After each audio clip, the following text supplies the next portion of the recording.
dahil iniwan ka nga, hindi ka pwede din sa akin.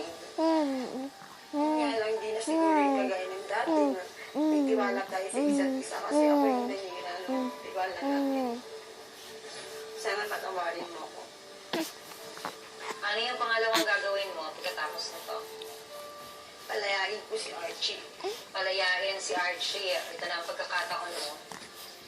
Siguro decision mo yan, ha? Hindi ka namin pinilit. Lahat ng ginagawa mo ngayon, sinasabi mo galing sa puso mo at walang ilingulo sa'yo.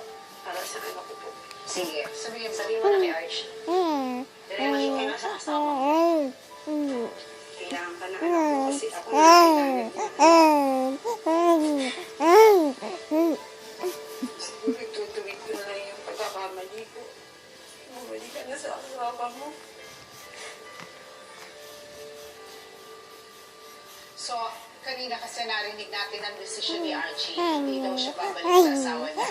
Pero ang nagiging desisyon mo ngayon, hindi rin kayo magsasama ni Archie. Okay? Ano yung Pangatlo, na gagawin mo? pagtuwid sa iyo? Sa anak ko. Anong gusto mo mangyari? Gusto ko magkaroon po kami ng communication hanggat maaga po. Napatunayan ko po sa kanya na nananay din po ako. Napakaganda, Maria Luz, ng iyong desisyon. Maganda sa sinasabi mo kanina na ang yung naghahanap ka na magmamahal sa iyo. Pero alam mo yung pinakahinahanap ng puso mo, yung bilang ina, kulang